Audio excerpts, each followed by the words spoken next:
Hi, everyone. Welcome to All Things Creative. I am your host, Linda Riesenberg Fisler. And before we get started, I wanted to give a shout out to three of the patrons who are supporting this show over on Patreon, over on Patreon. So I wanted to say hi to Trey and Deborah and Jamie. Thanks to them, their generous contribution on a monthly basis basically keeps this show going and gets all the software updated so that we can, make all of this happen. So thanks, Trey, thanks, Deborah, and thanks, Jamie. So today we're going to be talking painting, oil painting, and being creative during a busy time in our life, and also a special thing that I'm going to actually let the artist that's joining me, the master artist that's joining me, talk about. So I want to say welcome to Quang Ho. Hello, Quan. It's so good to talk to you again. It's been a long time. Hi, Linda. Yeah, I've been looking forward to this. This has been a long time. Yeah, I know you've been Always great really fun talking to you. Yeah, and I know you've been really, really busy because there's a lot of things happening in your life. So that's one of the reasons why we're going to talk about how do you stay creative during that time. But yeah, it's Yes. a lot. You've done a lot of stuff since the last time I talked to you. We had, I guess, three other shows, and one of them I know we were talking about the evolution of seeing, and then we talked about simplicity, how important simplicity is in a painting. And I think there Mm-hmm. was a fourth one in there somewhere. And I can't really remember what it Mm-hmm. was. But Mm-hmm. anyway, they're all out on the Buzzsprout and my website. So folks, if you haven't listened to those, please listen to those. Um, it, Whenever we have Quan on, it is a very interesting conversation, and your insight, it's just amazing. I know one time we talked Oh, about, thank you. yeah, well, we talked about galleries and how your work changes because whenever I see what you're doing, it's something totally different than what you have done before. So that growth is so interesting, and it's just like, wow, how did you get that idea? So, somebody like Yes, yes. myself. Well, it's constantly changing and moving, that and one idea will lead to, five other ideas immediately. And one idea will take, sometimes a year or two to just work out that one idea. Well, meanwhile, the other five are brewing in the background. Right. So it just never stops. It Yeah. never stops. And yeah, so it's very exciting. It drives me crazy because every night I go to bed about 1, 2 in the morning and I realize, oh, I'm not done yet, you know? Yeah. And so it's great. It's exciting. Yeah. How to turn those off. I mean, it's just, I was talking with a doctor one time and she's like, how much sleep are you getting? And I'm like, 4 or 5 hours, maybe. Oh no, you need more sleep than that. I'm Yeah, like, yeah, yeah, well, you try exactly. turning off this brain, it's like, Yeah, just, right, just won't exactly. stop. Yeah. So one of the things that I remember seeing you paint, starting to paint, this was probably maybe, oh gosh, a year and a half ago, maybe 2 years. You probably know better than me, but these really large paintings. And I wanted to talk to you a little about that back when you started it, Mm, because I noticed that, you went from, let's just say small to average size, and then you paint this humongous, and it had to be a yeah. big challenge and change. So I wanted you to talk a little Hmm. bit about Hmm. that process to start. What made you, was it a challenge that you wanted to paint bigger? So you decided to paint Yes. what, like five Well, feet by 10 feet or something? I don't know how big these things were. yeah, these paintings are about 5 by 7 feet. And yeah, roughly that size. The size are large enough for me to just take huge canvases and just staple them to the wall. I have a studio in Denver I call my experimental studio. It's about 1,000 square feet. And I just staple a large canvas to all of the walls. It's nice north light. And then I just attack them. I allow anything to happen within that studio. And the large paintings arise from when I'm working on ideas. I have these ideas, but it's like your Mount Everest. I feel like if I can handle a large painting and make it complete and expressive and free, and it takes everything I've got. And so I've had all these ideas, but then I have this opportunity to go ahead and finish them. And that was the show at the Booth Museum in Atlanta, just this last September, October, I think it was. Mm-hmm. And it was a two-man show with Scott Christensen, and he and I kind of egg each other on and push each other to push our limits a little bit. So I took the opportunity to really dig into these paintings and have them exhibit at the museum. So that's um, That's part of the evolution of them. But I'll tell you, it's a really interesting thing. What really started them was I was invited down to West Virginia to do a talk about art to a group of people, and it was in the fall, about 3 years ago maybe. And autumn in West Virginia is breathtakingly beautiful. I've never gotten a chance to see it up close and personal. And so I was there in the state parks and just driving around the back country of West Virginia, soaking it all in. And I remember I had my paints with me, and I was going to set up and paint. I was only there for about 3-4 days, but you know how you do plein air painting. And I realized that, this is a pointless exercise. What am I going to paint? I'm going to choose one corner and do one painting and fold up and go home. I don't know anything about this place. So I put everything away in the car, and I literally walked around that park for 2 days. I mean, 2 days, I wandered into the woods. I sat down, I listened, I watched, and I was looking for fossil in this dry riverbed. So I was up close on my hands and knees. I was watching this. It's words can't describe. It was just so deep and beautiful. And just walking around the 6 inches of leaves underfoot, and when you look really close at it, the colors just never stop. Right. And then when you pull your eyes back and see the whole scene, you see the rich ground, and then the birch, the trees, just all these colors, and then the sun comes out, changes everything. And for the first time in my life, I realized I just haven't been paying attention enough. That was really powerful. And wow. I came back and I took a bunch of photos, like how you do on your iPhone, your camera and whatnot. And I came back. That experience was so deep in me that I didn't want to do small paintings. I did 1, 2, 3 large paintings. One was called Still Pool, and that painting at the Booth Museum was probably the favorite among the artists that I've seen it. And what it was is just a pool of stagnant water about 15 feet by 20 feet. That when I stared down, after looking at all the leaves on the ground, when I stared down into the pool, there was more leaves, but under the water. So the tones shift and change. It just kind of blew my mind. Like, that sounds silly, and so this painting became. It wasn't just the still pool. It was the rhythm of the leaves, the way they were interlocking. So I painted that rhythm. I didn't paint the leaves literally, but there was just like staring into a webbing, and it was just so beautiful. So that was the impetus of the large painting series that started. Cool.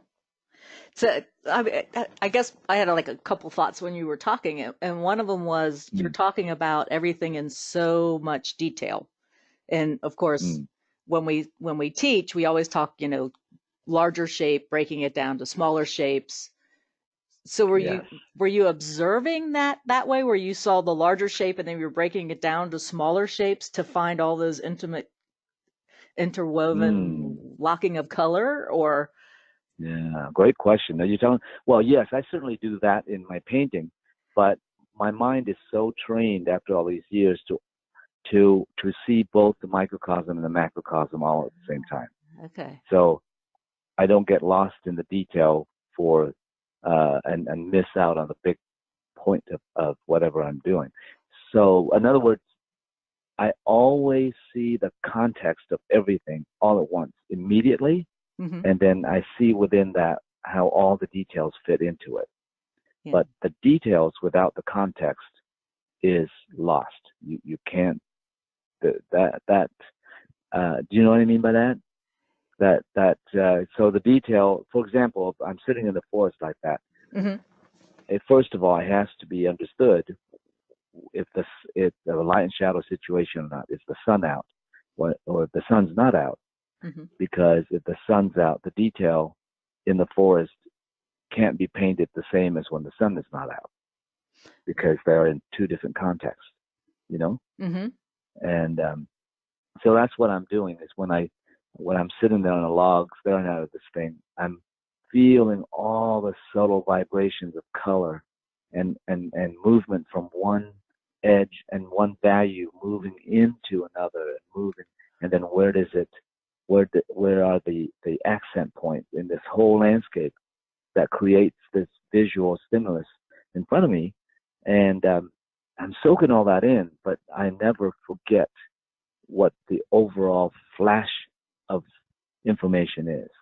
As if I talk about it now as if you're, look at a scenery. You're driving down the highway at 80 miles an hour, right? Uh-huh. And you're looking out the window and the landscape's flying by, and it's like, oh, wow, oh, cool, oh, wow. And so you have about a second of stimuli, but that's all you need. Mm-hmm. You really are able to sum up everything. And if you're able to slow down and look at the specific details, then know that the details fall inside of that flash of a few seconds that you look at the landscape. Yeah. So it's See what I it's mean? yeah, Yeah, it's like if you think about it in a storytelling type of scenario, there's all these things that make the story, the plot, the twists and turns of the story and things like that, and all of that has to still fit under the umbrella of the whole story. So the same thing is yeah, true right. for a painting or something. Yeah, so Yes. that is so Yeah. cool. I find that to be true with everything. It's a corresponding idea that works in music and writing, probably in life in general. I mean, most of us have such suffering in life because we only see the small bits and we forget to see the big picture. And Right. it's impossible to make good decisions without big picture perception. You know. Yeah. And speaking of music, when did you take up the guitar? Uh, I've been playing the guitar almost as long as I've painted, Painted? Oh, okay. but So this is just a new thing for me to see then. Okay. For us yeah, to see. but here's the problem. I play the guitar with a very small picture mindset because I didn't understand music and I never took lessons and nobody showed me and I never, when I was started to play guitar way back when I really loved it, but I didn't have any money to take lessons and didn't know the wherewithal or where I just fumbled on my own all these years. Hmm. And after so many years of playing and learning badly on my own, I like I got to a point where there's some understanding coming through, but looking back, I'm like, oh my God, I could have been so good if I had just had like for me, if I'm teaching painting, Hmm. I know a I can take a painter who's been painting for 10 years, 15 years, whatever, and in 10 minutes, I could probably give him something that they could take away and it would improve their work immediately if they're missing. Because I understand it. You know what I mean? I Right. understand the whole big picture. And I've had that kind of experience with teaching workshops where some of the some really wonderful artists are doing great work now, and they came to me during my workshops, and I could see what they're missing is that big picture thing. And some of them in 5 minutes, I changed the way they thought immediately. And there was an artist who'd been painting for 30 years, and he took my workshop. He said, "Well, I was just banging my head against the wall, and I was ready to give up painting entirely." And I could see what it was missing. And now he is on fire, and he's teaching workshops and doing just beautiful work. And all it was because of that that thing about the big picture I was telling you about. And Wow. I knew that with guitar, I wish someone had come along and show me that. But having a good teacher is a rare thing. Exactly. Yeah. Well, I have a guitar in my studio, and actually, I think I'm gonna Oh, have to. cool. Well, no, it's not. No. It's been in its case. I take it out occasionally and strum on it, but Yeah. I don't have any time to, between writing and painting and podcasting and instructing down at Hmm. the art center, I don't have time to take on another project. And in all honesty, I played the piano back in grade school, So if I Hmm. wanted to actually play an instrument, I should get one of those little Casio keyboards, and I could probably have There fun. you go. I just can't. I couldn't understand the concept of the guitar, and I couldn't give it the time that I need. So there's. Right. If you want my Alvarez, I'll be happy to send it your way. So I have a guitar collecting disease, so I don't need any more you don't need guitars. any I can more tell you right either. now.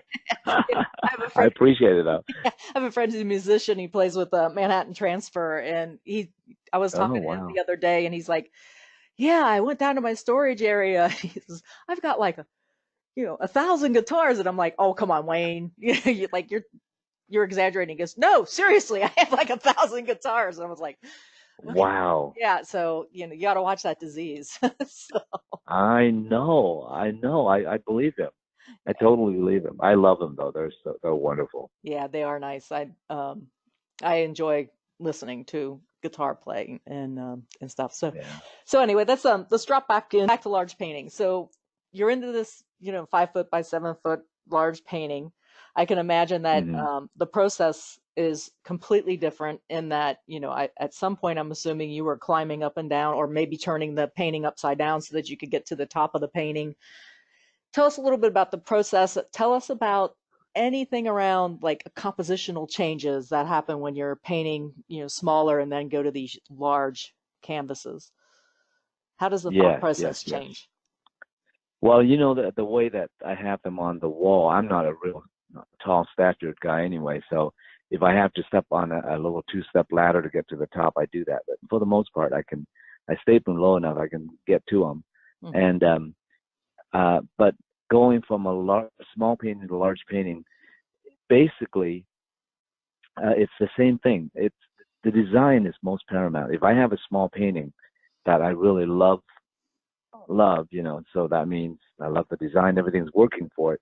When I go large, it has to proportionately uh, enlarge in the same exact proportion. Meaning, if you have a horizon line on the small painting that's slightly below the middle, and when you go up to a large painting and you mindlessly put that horizon line right in the middle, it's not the same painting. Right. It has to be proportionately. Everything has to fit into place exactly the same proportion. And if I do that, then it doesn't matter if the painting is giant or small. The only challenge, the real challenge, is to make in the large painting, the brush work and the small shapes look interesting, because in a small painting you can take one swipe of a brush and you cover a large area, but you can't do that with a large painting. It- So, so you have to. Um, but that's the whole point of going from a small painting to a large painting for me, is that the structure is there, and that means I can do anything I want to within the structure after that. right. So the expression has to be new. I don't want to just copy the small painting. I want to keep what was really working in the small painting and allow myself more expression in the large painting. So that's what I love doing.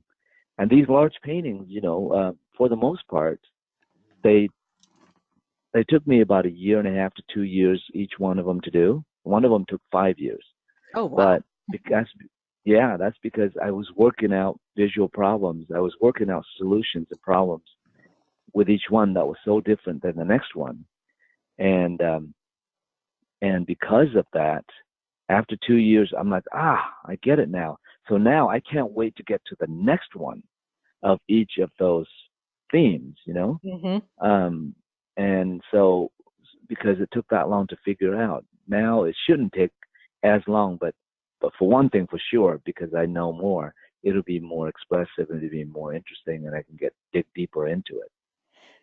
Okay. So did your brush sizes change? I mean, I can imagine you painting with huge brushes that you could possibly paint a room with at this point, but did you stay small with the brushes? You would be surprised. That's the general conventional thinking, is that I would have to go really large brushes. But I doubt that my brushes got, for the most part. I start out by blocking in with uh, um, a brush that maybe is like a house painting brush, maybe Hmm. 4 or 5 inches wide. But once that's done, when I start painting, I doubt I got larger than an inch wide brush.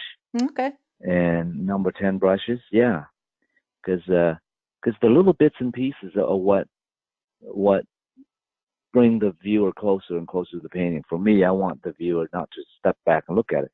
Yeah, I want them to see the painting from across the room and say, "Whoa!" And Mm-hmm. then the closer they get, each step they get closer, there's more and more and more for them to hang on to until you see just the vibration of the paint itself. Yeah, it was really interesting. When you were speaking, I was thinking about the Cincinnati Art Museum had a exhibition, and they still may have it. Let's see, it was in the fall, winter. No, they don't. I think it's gone now. But it's a Paris Mm. exhibition. It was when the Hmm. World Expo was held in Paris, and Ah. so they were featuring artists and inventors and talked about the actual World Expo, and they had this moving they had moving pictures of people on a moving sidewalk. It was really interesting, but there was this one Mm. painting, and I can't remember who painted it, but I remember the painting, and it felt like you Yeah. were walking into what he set up. So there, it was like an evening scene, and there was a pavilion, and there were people dancing in part of the pavilion, and then there was this center part of the painting, and this was about thinking probably 5 feet in height and about 7 or 8 feet in width. And Hmm. so the center part of the painting was like a path. So it was like you're walking into this scene with landscape on the left and then the pavilion on the right, and then people interspersed throughout the whole painting. And Mm. you were so right that it's the first thing that caught my eye when I walked in there. And as I was walking closer, I felt like I was walking right into the scene, and then to Yeah. look at the small details that he had in the painting that the artist had put in the painting. It was it was really interesting to the standpoint, because I kept sitting there thinking, what size, being an artist, we all go look at paintings and go, what size brush was he using? Did he Yeah. use a palette knife? What did he Right. know? So we're like doing Yeah. the whole analysis the whole time, instead of just sitting back and being taken by the beauty, I guess. But Yeah. yeah, Well, a good example of that is this large painting that all of us artists love at the Metropolitan Museum. It's the Joan of Arc painting by Bastien Lepage, uh-huh, I've seen it. Yeah. and it's a huge painting. But when you get up close, just, there's no way you could do that painting by just using only large brushes. Right.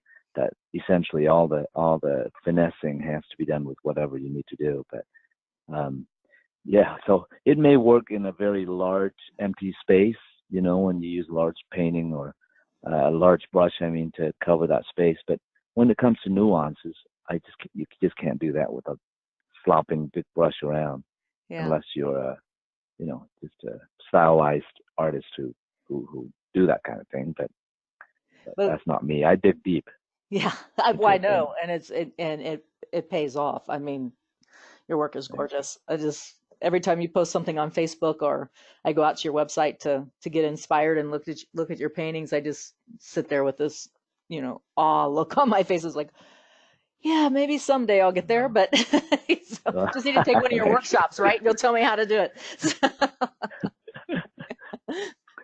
So, Have you not taken one of my workshops? no, I haven't.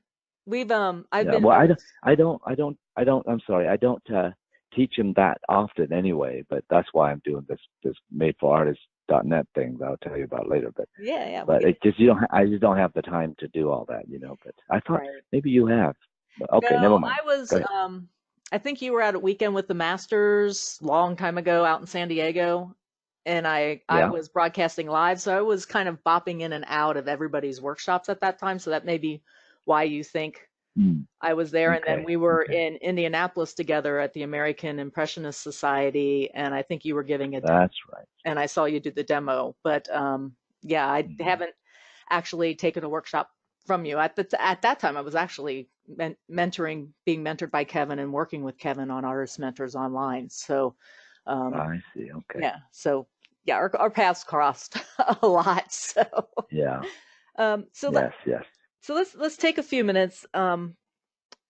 I always find explaining negative space to new and beginning artists, painters, to be confusing for them. So I Mm-hmm. thought, well, it would be really interesting because I think like you're a master of negative space. Um, it would be interesting to hear from you about negative space. Why is it important? How do we recognize it? All that just that basic introduction to negative space, and then take us all the way, to where you're comfortable with it, if you would.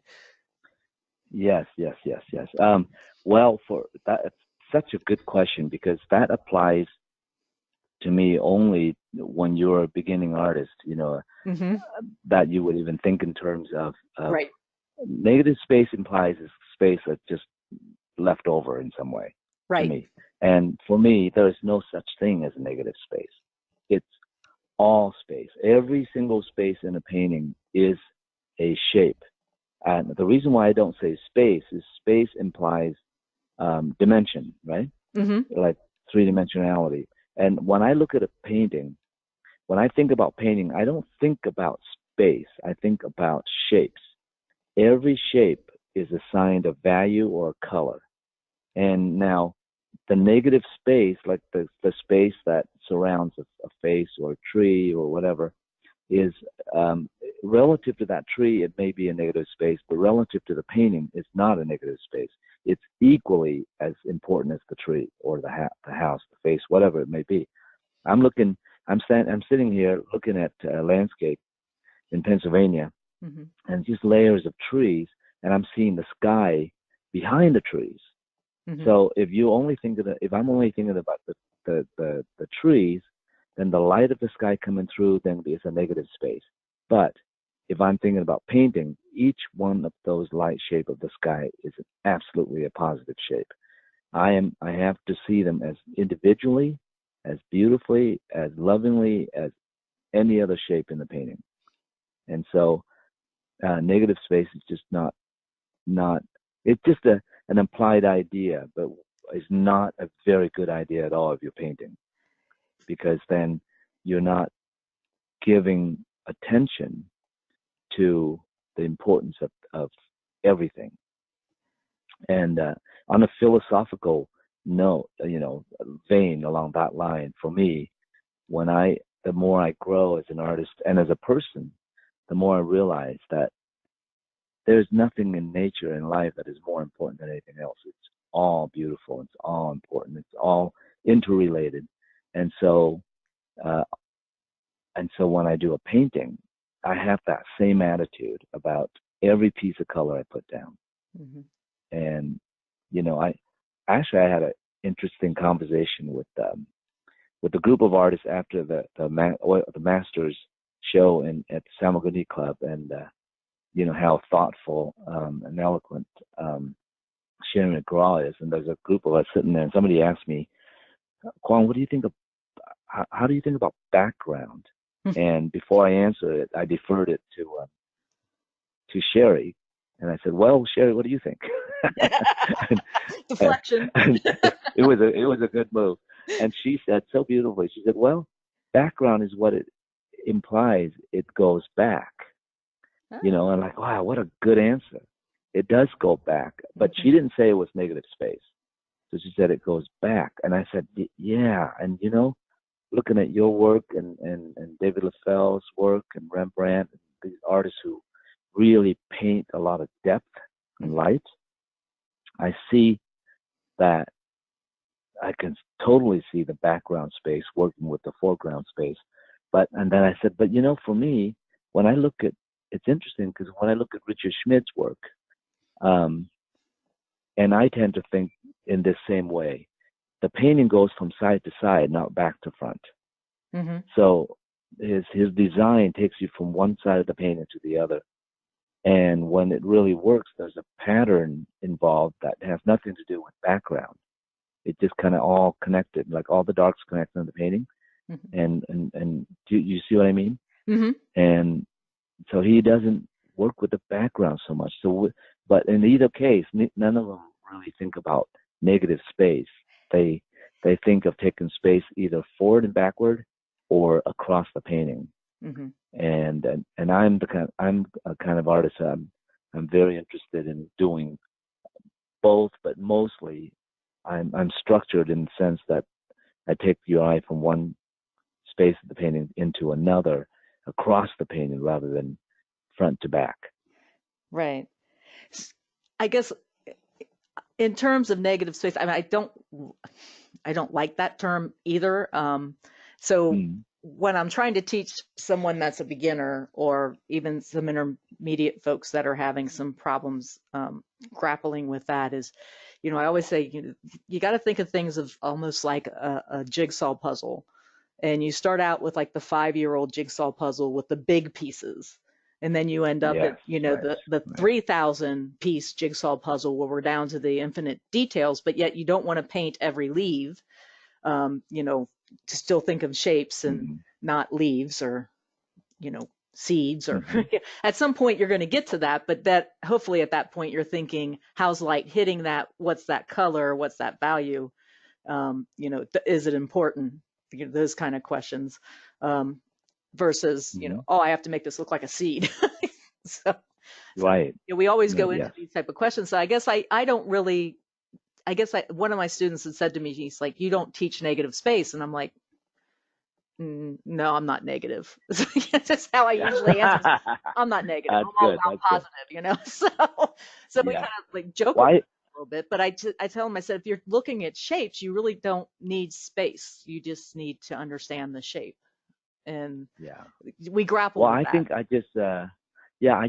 just thought of something that might help the student immediately Okay. if they're thinking about negative space.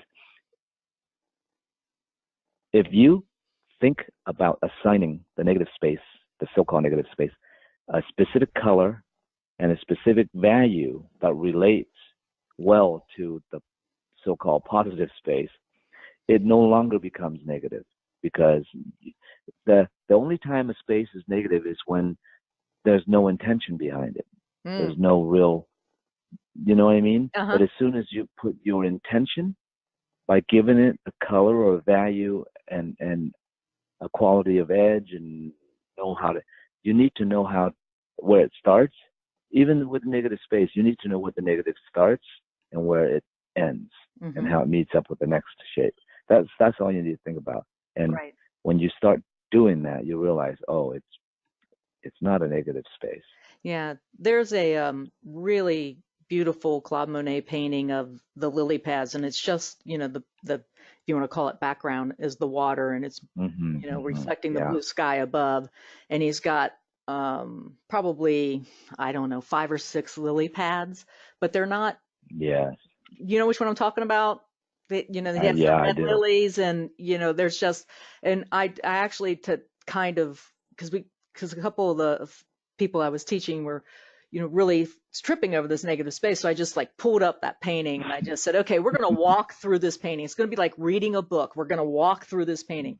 We read left to right. So let's start here. And I said, so here's where we come in. This is where he wants us to come in. And I showed him how all these specific color notes and brush strokes that he did and the shape of the lily pad all had us continuing in a circle around this painting until we were like in the center of the painting. And then I said, okay, so now let's go to the Middle East. We read right to left. Where do we come in right on the right side of this painting? And we went back around the whole thing, and they were just like blown away that we went down to this Mm. kind of level on this Claude Monet painting, and they were like, wow. And I'm sort of thinking, yeah, well, if you can do that, you be Claude Monet. But it's Yeah, when right. it's one of these things where it's like, this is, he wasn't standing there worried about, all of the technical things. He was catching that detail in front of him, that scene in front of him. And I said, if you've ever been to Giverny, I said, that pond, he's doing this little piece of that pond with that lily pad. Mm-hmm. So exactly what you're talking about with the forest. He had all Yes. of that around him, but here's just, what we wouldn't call it simplistic just because of the detail and everything that he has in it. But, who would sit there and say, I'm going to paint, 4 or 5 lily pads and a couple lilies here and see what it looks like? Mm-hmm. We probably Mm-hmm. wouldn't have thought of that if he hadn't done it first. So, Yeah. No, and I know that painting, and you're right. It at first glance, it looks like, oh, that's just negative space. Mm-hmm. but in fact it's not at all. But he paid so much attention to the space around those lilies that it's so crucial for, he didn't leave anything vague at all. It was very clear. Right. And the interesting thing to me on that painting is the direction of the brushstroke that moves your eye through. Hmm. And then if it wasn't a brushstroke, it is a dab of color, that red color that took you from one lily to the other lily, you know, Hmm. bud, basically, because there weren't any blossoms. I don't think there were any blossoms. I can't remember now, but there was just how the color directed you around, specifically placed, and yet it's not this, it's almost an abstract in that it's with the color and the brushstrokes and how he's directing your eye, but it's not. I mean, right away it's the lily pads. But yeah, so Hmm. Hmm. anyway, we're here to talk about you. But yeah, when you were talking about all that, I mean, that's the painting that came to mind when you were talking about how you were sitting out in the forest and looking down at the water and the leaves underneath, and um, capturing that, Yeah. you know, how, I don't know. Can you talk a little bit about the process of capturing the leaves underneath the water and how you made that look? I don't know if it's easy to, Yeah, well, if it would be easy. that's why it took me a year and a half to do it. Okay. It wasn't easy at all. Yeah, But it's the premise of it is yeah, the premise is simple because it was most of the painting. I'm looking through the water and seeing the leaves, so it has a certain value. And mm, then there were a number of leaves floating on top, of and different at the bank is lit, and those are the lighter values. So the contrast is between what was underwater and what was floating on top. But the whole, so that was the initial impact of the painting. But what was how I painted all the leaves under the water? They all had to be unified by very similar values, but each one was a different color, and then it had to flow together somehow. And so it was the process. It was almost like um, it's almost like William de Kooning's excavation painting, where every shape, every it's very abstract. There's almost a linear quality to it, but you get right away that they're leaves. But there's this. It's all about rhythm. My paintings are really more about rhythm than yes. anything else, Yeah. honestly. Yeah, and I really like the painting never stops. It slows down. It gives you rest areas, but it's always every note is connected to another note or some other movement in the painting. Yeah. So I'm assuming that the leaves under the water had softer edges, or just No, no, no, not no, necessarily. not necessarily. Okay. Not necessarily. Yeah, they do. There's certainly sharp edges. There are plenty of sharp edges, and I'll send you an image of it, and you can do it. It looks, it's you got to see it in person. I'm a little disappointed by the photograph because I just can't seem to get a good photo of it. Right. But I'll send over a few images. You can take a Yeah, and look at it. I'll make sure that it's up for I create a YouTube uh, video that I put out on the YouTube channel of the talk. So I'll make sure that Okay. image is there. Oh, Send me fun. as many images as you want. So when you get a Okay, chance, and great. I'll pull that one together. Sure. Yeah. So let's move Do on, that. because I know you're really busy, and I don't want to take more than, an hour of No, no talking worries. with you. Yeah, So we're good. let's before we touch on your made for artist .net adventure. Let's talk about staying Mm-hmm. creative during a really busy time in your life, because you met Mm. somebody very, very special, and I'll let you talk about Adrian. And then you decided that you were going to move back to paint some farmlands, I guess it'd be in Pennsylvania. And so you're in Denver, you're in Mm-hmm. Pennsylvania, you have workshops, you're doing this um, next adventure that we're going to talk about, the made for artist. Mm-hmm. How do you find creativity time? Do you just, like, okay, from 10 in the morning to 2 in the afternoon, I'm going to be, or, 6 in the morning to 10 in the afternoon, I'm going to be, painting? Or are you that Mm. structured, or does creativity just follow you everywhere? And I think I know the answer to that, but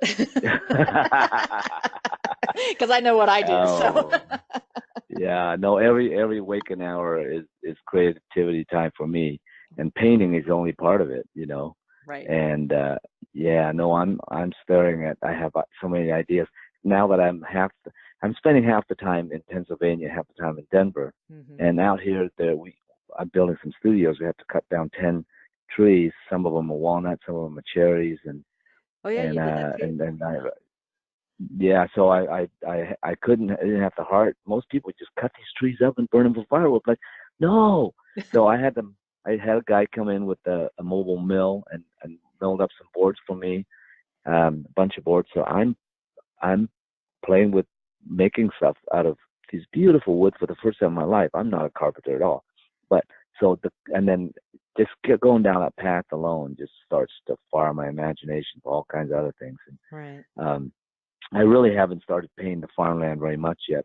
In fact, that's not why I moved here. So I met Adrian Stein about 4 or 5 years ago, 4 years ago at the National Portrait Conference, which we were both at. I do lectures and do demos there for this nonprofit organization, and it's a great organization. So we met there, and then 2 years after that, we just met in passing, talked, nothing more than that.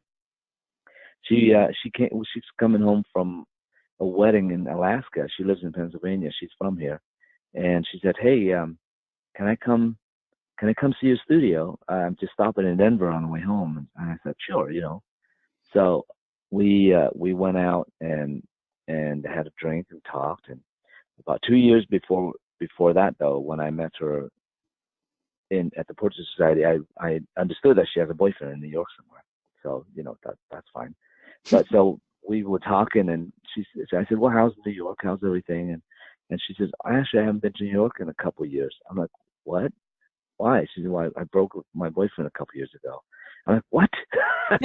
So I said, "What happened? Why did you do that?" And her answer was so beautiful that she said she just didn't want to be around people who were negative or you know, it's just not her personality. She's so sweet and kind and loving towards everyone, whether she knows them or not. And that just really warmed my heart. And so Aw. the two of us just hit it off so well that after that few days she spent in Denver, we just realized there was something really similar and wonderful about just being with each other. Hmm. And about a year later, she came to she I came out to here to Pennsylvania, and we found this 1763 stone house on 3 acres, and I've always had this attraction to the heartland of America, especially Amish country. I've driven through it in the late '80s and just absolutely fell in love with it. I just can't get out of my mind, right? Hmm. So it just happens that she's in York, Pennsylvania, and real close to all of that. And we drove around and I always do drive around on a whim, not only because I love the landscape, I want to paint it, but I was just kind of fantasize about having. For some reason, I want an old barn an old American barn for my studio. That was one thing I want to do. But so we found this place, and I couldn't buy something like this in Denver. You for the price, you could get just a small condo in Denver at this point, and it was too good to pass up. And so now I spend half the time here. I actually haven't painted yet because it's been over a year now, over a year and a half. But see, this is the same as the experience I have in the woods. I've been slowly digesting all of this visual information Hmm. and letting it just well up in me and really build up. And so when I go to eventually paint this, it's not just setting up and do a quick painting. It's those will be taking notes for the larger paintings that I want to do at this place. You know. Yeah. Yeah. I think that's really important to say. As plein air painters, I don't paint much plein air anymore. I'll be the first to admit it. But Uh my huh. sense was always, oh, I have to get here, I have to set up, I have to get going, the light's going to change, I have to, it was always a pressure to just, you know, get on the painting before the light changed. And of course, the light's changing, every 30 seconds or so? Yeah, right. So it's Yeah, like, how do you stop the earth from moving? You don't. So you it don't. just seems that whole pressure of capturing that particular moment, even if I mean, the only quick way that I know is to take a real quick photo, and then you've got that Hmm. snapshot in time. But I don't think that we actually step back and just take it all in. When I was in New Zealand with Kevin and we were painting, there was an artist there by the name of actually Ben Ho. So, um, Really? yeah, and Ben Mm. was from China and they went to New Zealand. They were living in New Zealand, and Mary May is his wife, and they're both painters. And that was like the most important lesson that I learned in New Zealand was watching Ben set up his stuff. And then after he set up, he stepped about 7 feet behind his easel and he just started scanning the landscape. Now, granted, he Mm. lived there, so he knew Hmm. what he was going to painting, but what he was looking at was how was the light different? What was the atmospheric condition? I mean, that's what he was scanning for. He knew what was going to go into his painting. He just didn't, he was just looking for that effect that he wanted to capture that was actually Hmm. happening at the time. And it was just, I just sat there and watched him. And 45 minutes later, he was done. He packed up his stuff and walked off. And everybody, the rest of us are all struggling to get that moment that we set up in, and that no longer Yeah. exists. And I mean, that was probably the best lesson that I learned on that whole trip was that, That's great. just step back and look Right. all around you Right. for that Mm. experience that you're trying to capture versus being pressured to capture something in that time. So yeah, so I was really glad that I chose not to paint, just to step back and watch both Kevin and Hmm. Ben paint, just to see how their Hmm. different approaches were, and what they were capturing and what their painting was like, and how they were mixing. And Hmm. it was interesting. It was really fascinating. I probably learned more of that just watching than I did actually trying to stumble Yeah, over. no, you often do. I think that you often, no question about it. The best way to learn is by watching another artist do it. Yeah. And it sounds like he steps back and surveys the relationship between everything and then the mood that it created, and he just attacked that. Right. So Yeah. that's great. That's great. Yeah, Anyway, there was yeah. this wonderful storm cloud that was starting to cover up one of the mountains in Queenstown, New Zealand. And then over to his right was a red roof cottage and had these three tall trees around it. And then there was a path on his left. So he just started selecting things that he wanted to pull into his painting, and where instead of just Hmm. picking the red cottage house, he picked everything in Hmm. front of him and condensed it, edited it, if you will, edited Oh, out things really? he didn't Okay. want, put in things he did want. Hmm. But every aspect of that painting could be found in what was in front of him. Cool. So yeah, That's neat. so it was really interesting. So like Mm. Mm. all the things that I tend to remember, that's probably what I remember the most from that trip. But anyway, Yes. Yes. so tell us about, because we're getting close to our time being up. So tell us about madeforartists.net and what your expectations are and what your hopes are, what the mission is, if you will, Mm. kind of on the business Yeah. side. Yeah, right. Well, I've been asked so often to teach workshops everywhere I go, and I can really afford, just once or twice a year to teach the workshop because I'm so far behind in all of my painting duties. But I have produced 3 DVDs about 10 years ago. It seems like, gosh, times go by so fast. But it's called Nuts and Bolts, which is everything I know about painting at the time, and then one is painting the still life in light and shadow. So I really go through and break down all that. And then the third one was kind of a local tone figure in an interior. I wanted to paint the figure and design the interior around the figure. And then people kept asking me to when you do the next DVD, can you do one on landscape painting?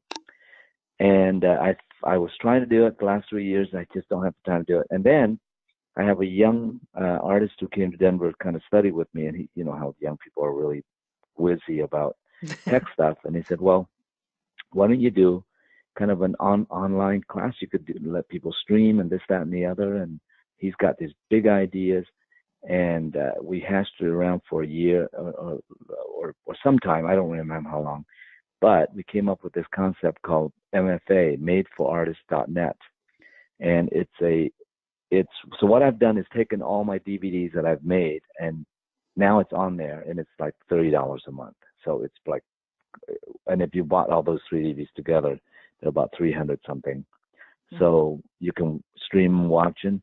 But what I'm doing, the concept here, is I want to create the most complete art education available on the internet or anywhere, because I have friends and I've seen students and people, you know how it was to go to art school for years. You go, you pay all this money, you go to a 4-year program, you come out, and it's a crapshoot whether you know anything about painting or not.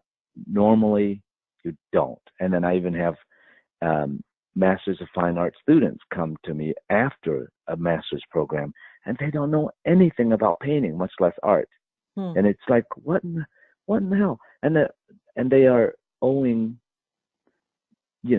the amount that you could buy a house with that, like a full mortgage. I'm like, no, this is something wrong with this. And I know that I can create a curriculum that would take an artist from the beginning stages all the way through very advanced painter, everything in between, and then talk about art philosophically, what they expect you to learn at an MFA program, to have concepts, to have talk about relevancy, to talk, go as far as you want to, but that only works after you have the full understanding of what painting is to me, So, but so what I'm doing is once a month I am putting on a new video for subscribers to watch, and I just did one on landscape painting, and even right before we started this interview, I was working on a little impression of a New York street scene that, from the steps of the Metropolitan Museum of Art. Every time I go to that museum, I step out, I'm like, there's a painting, and and that's so cool. It's gorgeous. So I'm finally doing it. So I'm showing how people to take something that's so chaotic and paint the flash of it as and understand where all the bits and pieces fall and what the context of every detail is. And so I'm doing that. But then the next painting that in essence, I'm putting on is the glazing process. I think we talked about this in one of our talks. Probably. Where I'm taking a portrait and I paint it all as a grisaille or in black and white, in this case, black, white, and a little umber, and building the whole thing, letting it dry using lead white and all that. And then in about 30 minutes, I'm going to glaze and bring it to a full color painting. You can't believe how wonderful this process is. And this is the way that the old masters worked up until about the 1900s. And I never knew it. Nobody taught me that. My education didn't include that. So I learned the direct painting method. But had somebody taught me this early on, it would have been so useful, and it would have made the point very clearly that value in drawing is the most important thing in painting. Color, once you have that, color is a breeze. Color is so much easier.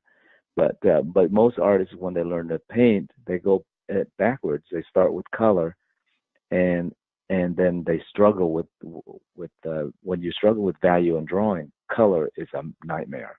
Right. And so Yep. So I'm sure that's the next lesson I'm putting on it. So I'm building it up like that.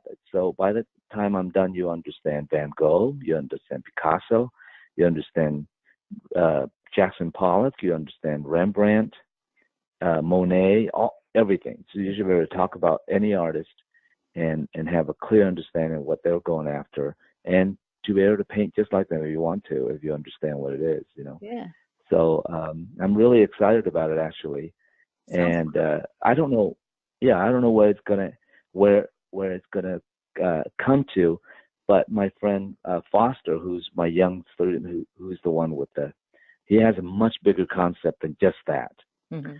It's going to become a community once we get it big enough. It'll be a community of sharing of ideas. So what I'm doing, besides just what I'm doing, I'm bringing in interviews with the top-notch artists all over the world. I want to go out, interview them, have them ask them questions like, "Hey, you do this differently than me. Show me how you do this." Like my friend Daniel Sprick, who I love dearly, is one of the world's best painter alive right now, and he's like, "Yeah." So he and I are going to have an interview. He's going to show me how he handles form, which is so beautiful, the way Dan does it.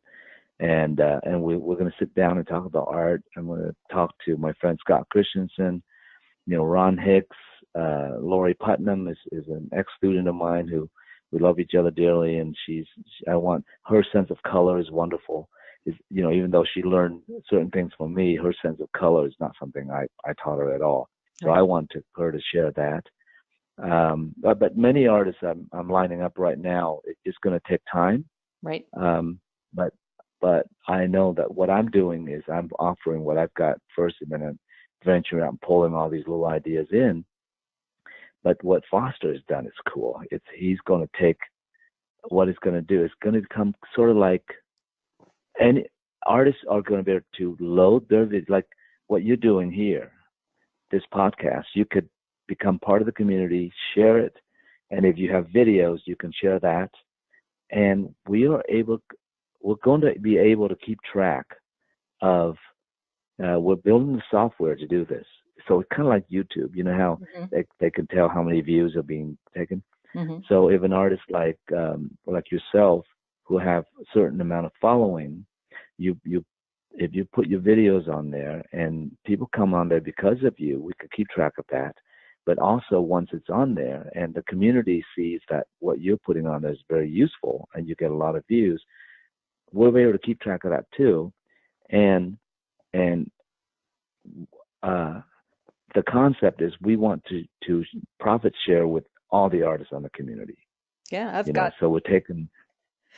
I've got stuff for you. If you do, yeah, I got 2 lessons that I load up to my Patreon page that my patrons have access to.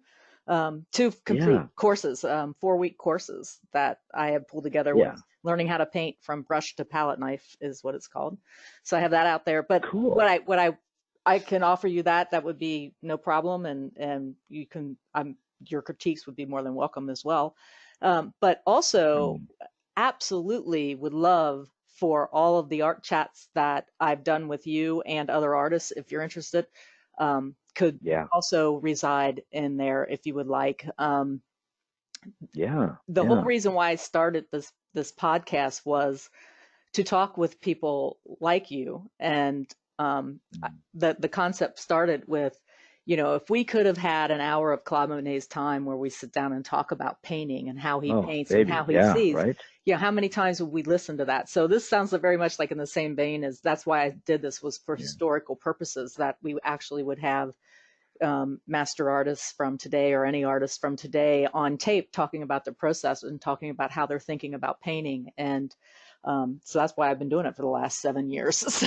That's wonderful. Yeah. Well, that undeniably we are living in the richest time in history. If you want to learn to become an artist, the information that is available, it's unprecedented. You can go in any corner of the internet and pull out bits and pieces of it.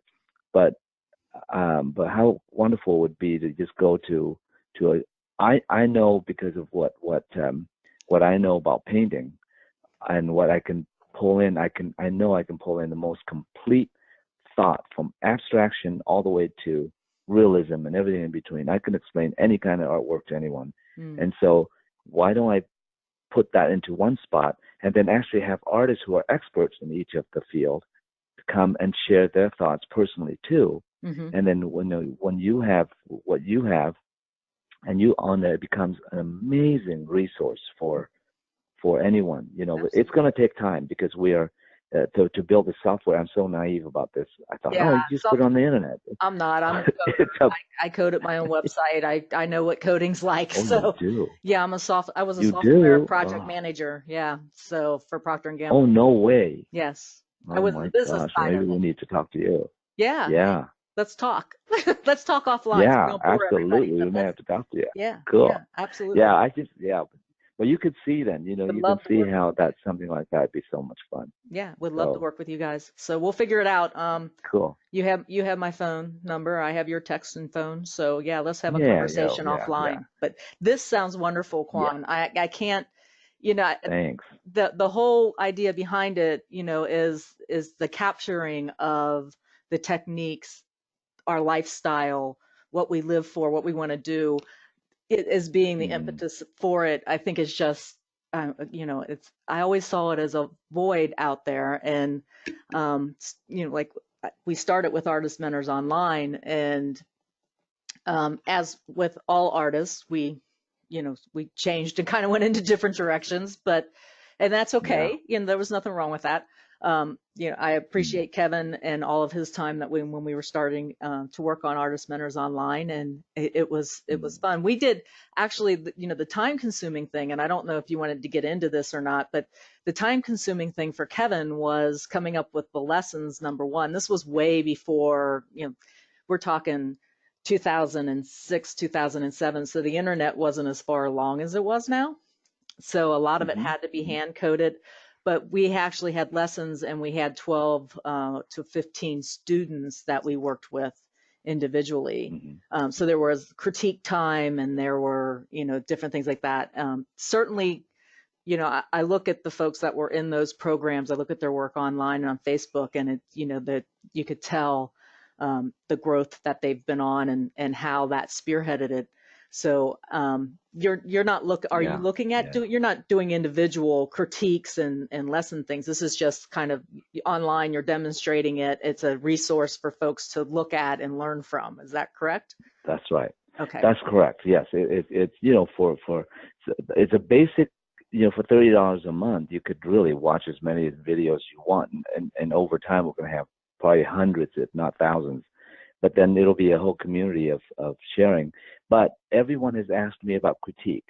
Right. And I realized I'm going to have to include that somehow, because I see how valuable that is. So for the limited time that I have, I may just do a monthly critique for an extra subscription or something or whatever. Yeah. But then I'll maybe select like 4 or 5 or 6 paintings. It doesn't really matter, because it's all really useful when you hear Right. the critiques anyway. Right. So I'll probably do something like that, where it would be live and then recorded so that people can watch it whenever they want to. Again, Um, offline, pick my brain for that as well. yeah, I will. Okay. I'd love to. I would love to. Yeah, Yeah. we'll do that separate Awesome. from this, because I don't want to do it live. But not Yeah. that I have Yeah. anything Right. bad to Right. Right. say. It's just, not going to be that interesting for the folks that listen. So, but Yeah. yeah, this Yeah. sounds this Okay. sounds Well, I really, appreciate that. yeah, this sounds really, really, really great. And I can see why you're excited, and I hear it in your voice too. It's I don't know, teaching is such a great thing. I mean, and when I'm down at the art center, Middletown Art Center, and teaching, and I have people who are, very advanced, and folks that are just beginning, and watching that beginner, with the early struggles of controlling paint, and it, like you, I take them back to, no, we're going to understand value, and we're going to understand, Hmm. drawing, and then we're going to worry about color. I can mix a color for you. We're not going to worry about color, Hmm. so we go Yeah. along that line as well. um, and they always get tired of me, because I'm always harping on them about their values. Yeah. So, Right. You can't. Yeah. No, it's not. It's no small thing. When I'm teaching a workshop, all these highfalutin ideas I have, like 80% of the time, I'm down just working with people on drawing and value. hmm And so but the part of the reason why I'm doing this thing, it sounds crazy, but it's about, there's so many wonderful artists alive today now. There's so many, there the are. people are growing. The young kids are going to they're going to explode right past us all, because I have great information.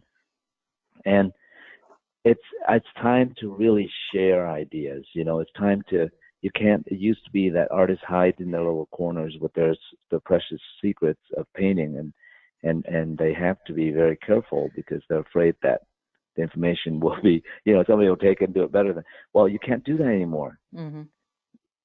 No, you can't. But It's I all think being it's shared right now. yeah, And that's, you know, and I think it's also very no, go much ahead. up to the artist to educate the consumer, to educate the collectors that are out there because they're Hmm. not getting that today in schools. Yes, Because that's the yes. that's the budget that's getting trimmed back, and now all of a sudden there's not an appreciation for symphony music, concerts music. There's not Hmm. really an appreciation for art. There's a great Hmm. appreciation for like real crafty stuff, but that's always been there. Okay, that's not Hmm. new. Um, it's just a matter of the understanding from one point to another, getting them from the crafty, really cute, crafty work to a fine piece of art and, and Yes. making that jump to that understanding of what makes that a fine piece of art. They're missing Hmm. that. And I think that's part of all of our responsibility as an artist is to get them to understand that difference and to get them to understand what you're talking about from abstract all the way to the other end of the scale, Yes. realism. Yes. So, so Yeah. great. Anyway, yeah. But yeah, thank you for letting me talk about it. I'm really excited. I feel like it's imperative for to be a full artist. You should really talk about any kind of painting that comes across the desk and to have total understanding of it. Yeah. And that just imagine how that'll affect your own work if you can talk like that. You can take it any way you want. Which how exciting is that? Instead of just learning one way of painting. Yep. Yeah. And I think a lot of us get disenchanted when we're painting. Yeah, I was doing this painting the other day and finished it up actually on Tuesday night in class with the class. And I was like constantly going over the same thing, doing the same thing. And I just kind of stepped back and I looked at it and I thought, what are you doing? It's like, what are you doing? That's just really getting. I told one of them was sitting there looking at my face. I must have had this pain expression on one of my students did. And I looked at it. They looked at me and they went, "What's wrong? I think it's gorgeous." And I'm like, "No, it's not. It's boring." That was just. So we were going back and forth and we're laughing and, we're Yeah. making fun of it and everything. And then I said, okay, this is it. And I picked up another and I decided that I have a brush block. I love painting with palette knife because I get really loose with Hmm. palette knife and stuff. And, but I always seem to like stumble when I get to a brush. Well, I decided I was going to like kill myself with brushes this time. So I bought some Rosemary and Company brushes, which I absolutely love. And Hmm. for some reason, I have this thing where I can't, it's like, and Simi always cracks me up because I'll say, I can't paint texture with brushes. And she goes, are you kidding me? And, next thing you know, she's yelling at me and, and we're laughing and having a good time. But I said, I'm going to do this with brush. And I finally, you know, just grabbed the end of the brush and I wouldn't let my arm bend. And I said, you're going to stand back here and you're going to put paint on this painting if it kills you, instead of standing up there drawing it with the pencil, which was what I was doing. And it's like, and an hour later, I was like, okay, I'm done. But Yeah. I had spent three weeks on this painting, doing the and not getting the effect I wanted, just like using a charcoal pencil because everything was all nice and blended and boring. Yeah. And then I took the Yeah. end of Yeah. the Yeah. brush and it was just like, I'm going to flip it here and I'm going to flip it there. And now I haven't looked at it. Like I've squinted a couple times and I think my values are all in place, but I need to go back and look at that one more time. But I had to get away Mm. from it too. But it was just so funny because it's like Yeah. I just yeah. pained Just look on my separate. face. Yeah. Yeah. Well, that's the natural progression of a painting. You go through highs and lows. But Yeah. I was talking to Adrienne about this last night. She showed me this painting she's been working on, and she's like, ah. She showed me a picture at first. It was so beautiful, and then she's, oh, did you finish it? I said, no, I don't like it. But what? And it's still beautiful. But the Hmm. thing is, I told her. She said, well, do you go through a painting and you have this process of love and hate? And Oh I yeah. said, I'm too excited about a painting to ever. I never allow myself to feel badly about a painting because I don't mind taking it and just changing it completely. But Yeah. I never allow myself to feel bad about a painting because if it doesn't work, I'll just change it. It didn't work, I just change it. Yeah. If this doesn't work, I'll try another way, you know. And that's what Um, it's really interesting too, because the folks that I'm teaching still have that, oh, I like that brushstroke. Now I'm never going to touch it again. you know, right. and it's just like you got to get No, over that fear. It's like you did that brushstroke totally. once, you can do it again. Now, what don't you like about the painting? So we go and we talk about it. Yeah. The Oh, next. that's a great point, because just the opposite of what I just said about not feeling bad about it. I can feel good about a painting, but I never get attached Right, to right, anything. right, Yeah. exactly. So yeah, They're always saying, the other I side of like the the way coin. it was before, and here you changed it all. It's like, I didn't like where it was. It's not that I hate it. I didn't like where it was. Okay, so it had to go. Yeah. We had to go somewhere else. So, Sure. yeah. Sure. So Well, I look at it as a that's a journey. whole different discussion. That's a Yeah, it is. another good discussion about painting. Yeah, we'll have to do Anyway, that one yeah. again sometime when you have a little bit more time. So, Yeah, right.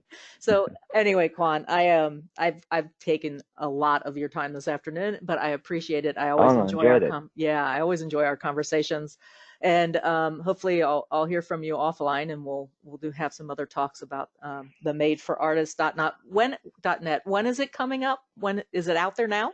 Actually, we just launched it. You can actually sign up now. I've got one, two, three, about 4 videos on there. The new landscape videos on there now, and I am about to put that glazing video on there. So once a month, I'm putting something new, and then until it gets, and then I'm working on the interviews and so on. So no, you can sign up right now if you wanted to. It Okay, just launched like 2 weeks ago. okay, so made for artist, all one word, MADEFORARTIST.net. Is that correct? Made for artists with the plural. Plural. Okay, so add an S before that .net. And Yeah, right, uh, right. if you have any questions, I'm sure you guys are probably all hooked up with Quan on Facebook, or you know him, Yeah, you right, know his right. email address or whatever. So definitely you can get in touch with him that way. Your website, quanho.com, your Yes, personal website. Okay. and yes. I'm a little bit behind technically, but I'll get around to it. Foster's gonna help me. There you go. Yeah, so thank you so much, Quan. It was so nice to talk to you. I haven't talked to you in so long a time. It's so nice to catch up. Yes. Yeah, thank you, Linda. No, I really appreciate it. It's always fun, and I didn't know that you were a techie, so we might be calling you to ask for some feedback. Yeah, We actually, need it. I am a techie. What can I say? So, Cool. I love it. I love it. That's great. yep. I used to So, write well, best of HTML, luck but to I'm you. not so And much. Yeah, I'm not so much oh, sure I can write HTML anymore. But I used to. I can certainly read it. I can read code. So, yeah. that just sounded like a talent to me. Whatever you just said right there. Yeah, it's. I don't know what in the world you used that. Yeah, we won't go there. Okay. So, No, no. All right. Don't nerd out on me now. no, I'm not. I'm not. Well, All I right. appreciate the time. I'll look Thank you. forward to our next conversation. Yep. Sounds like that one might be All happening right, pretty Linda. soon. So thanks a lot, Quan. Okay, thanks. Thank you, You everyone, for bet. listening. And Okay. again, thanks to our patrons, Jamie, Deborah, and Trey, who helped to keep this show alive. So we will talk to you all later.